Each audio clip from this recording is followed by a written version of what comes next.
de nourriture terrestre. Pour l'affirmative, j'appelle M. Quentin Dreyfus.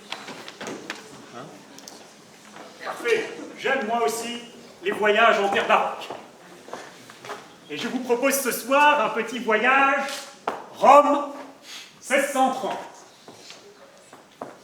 À cette merveilleuse date, derrière les lourdes portes de la basilique Saint-Pierre s'élève le nouveau chef-d'œuvre du cavalier Bernin, un baldaquin de 4 colonnes de bronze massives qu'il vient de parachever pour la gloire de l'Église.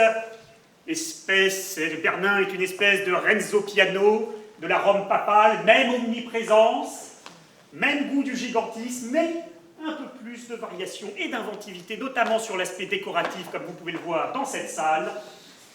En tout cas, au centre de la basilique s'élèvent ces 4 couronnes qui entourent l'autel dans un tournoiement de torsions baroques, à la fois majestueuses et légères.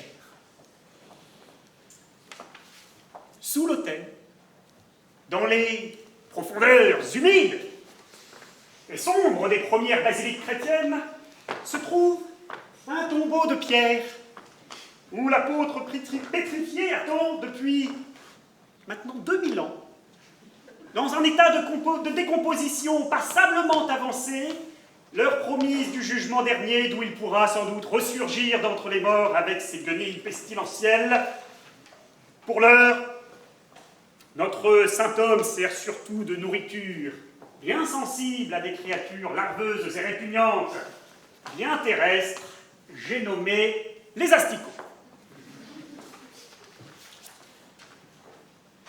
Ah, mesdames et messieurs, quel joyeux festin! Et si vous pouviez suivre ces bestioles repues après ce dîner apostolique, naviguer joyeusement sous les dalles de marbre de la basilique, vous les verriez traverser de merveilleux souterrains.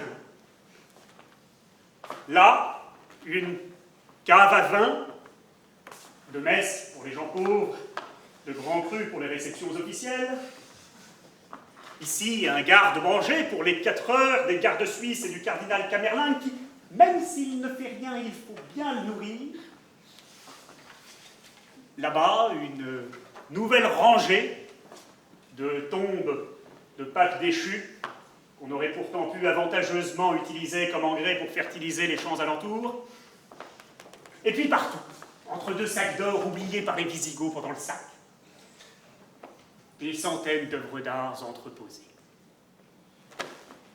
Sans doute des centaines de vierges à l'enfant, poussiéreuses et moches, c'est-à-dire encore plus moches et poussiéreuses que celles exposées à la Pinacothèque, et que l'on garde en réserve pour les vendre un jour à quelque musée provincial pour renflouer les caisses de l'Église. Les chers confrères, Madame la bâtonnière, Monsieur le vice-bâtonnier, je tiens ce soir à rassurer. J'ai senti dans ce sujet, outre le caractère snob et hontément assumé de la part de celui qui a formulé le sujet sur une double référence de Gide, j'ai senti une noble angoisse pour la santé difficile de notre chère foi catholique dans cette période où presque toutes les personnes saines d'esprit rechignent, sans raison pourtant, à la belle mission de l'évangélisation. Je tiens à apaiser cette angoisse. Le Vatican se porte bien. Ces caves sont comme ces caisses, elles sont pleines, et amen, je vous le dis, ce ne sont pas que des hosties. Et pour cause. Et pour cause, ne vous y trompez pas. Le Vatican, ça n'est pas l'Église, avec un grand E, qui au fond ne cherche qu'à rassurer une pauvre horde de mortels angoissés, et dont même l'œil le plus agnostique, comme le mien, regarde la disparition progressive avec une once de compassion. Ce n'est pas non plus le Vatican, la petite église campagnarde de votre village local, pudique dans sa permanence et noble dans son délabrement, à laquelle même la main la plus anticléricale, comme la mienne, ne refuserait pas l'aumône d'une petite pièce, ne serait-ce que pour rappeler au monde ce qu'est la joie d'une charité. Non, le Vatican, c'est autre chose.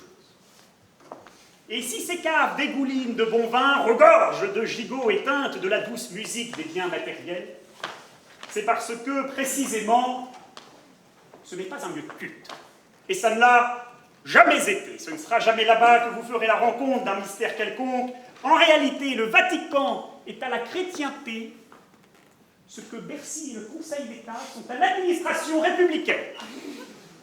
Un lieu un peu hors du temps, où tout est joli, où globalement tout fonctionne assez bien et on n'a jamais entendu un conseiller d'État se plaindre d'être réaffecté au conseiller d'État. Et où depuis 2 millénaires, des prélats qu'on peut qualifier de bien nourris s'envoient dans les caves des bacchanales juvéniles. Et je crois qu'à ce moment, l'on comprend mieux pourquoi c'est un thème qui a pu inspirer André Gide. Savez-vous d'ailleurs que les caves du Vatican étaient historiquement tellement pleines de victuailles que le pape Grégoire a pu tenir tout un siège de plusieurs mois devant les armées impériales dans le château Saint-Ange, et que la légende raconte qu'il y en est sorti tout aussi grassouillé qu'il lui était rentré.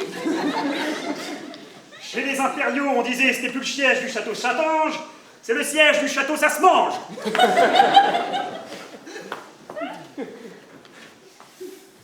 Non, non, rassurez-vous, vous ne trouverez dans les caves du Vatican aucun ermite caché se nourrissant de la parole divine. Tout au plus y trouverez-vous les vestiges d'une grandeur et une administration qui tente de la maintenir vivante en prenant ce qu'ils peuvent au grand flux des touristes ignares. Le Vatican est le retour des marchands du temple. Ou, pour rester dans le thème, des faux monnayeurs. Il manquait un roman. Alors, on m'objectera que toutes ces caves sont remplies de trésors terrestres pour un hommage à Dieu, et qu'elles nourrissent non pas le gosier des hommes, mais leur âme, d'une nourriture impérissable dont l'essence serait divine. Allons! Croyez-vous que Dieu se repaisse des statues de marbre et des tiares en diamant qui dorment dans les caves vaticanes? Croyez-vous que Yahvé ait fait chuter la tour de Babel pour qu'on en construise une autre à sa gloire? Non. Bien sûr que non. Cette nourriture exubérante est trop marquée d'or, d'orgueil, de faste et de pouvoir pour n'être pas terrestre. Et n'en déplaise à mon confrère, les caves du Vatican sont pleines de cette nourriture. Terrestre, oui, mais surtout humaine. Trop humaine.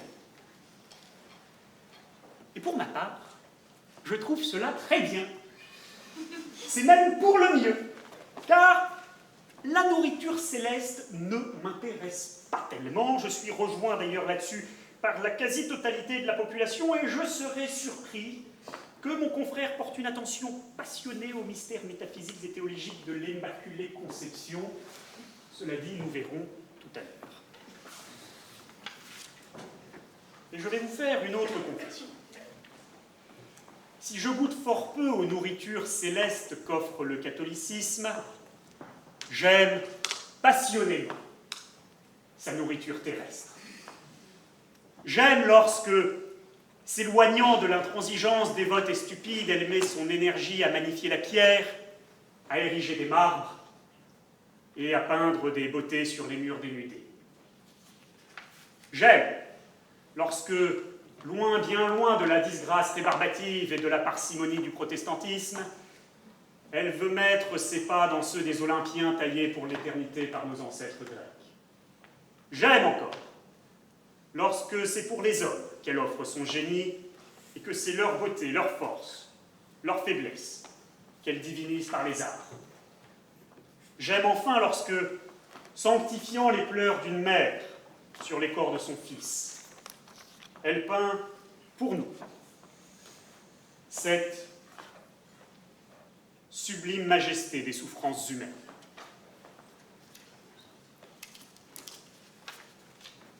Pour le reste, nous n'avons pas besoin de sa nourriture. Il n'y a rien de plus beau que l'espèce humaine, seule, face à son seuil. Et pour ma part, avant de partir, je ne demande que la grâce d'un dernier repas. Une dernière nourriture pour croquer dans la terre. Et avant qu'elle ne me croque, je lèverai mes yeux vers l'azur insensible, et je serai heureux de n'y voir que le linceul bleu pâle qui couvrira ma tour.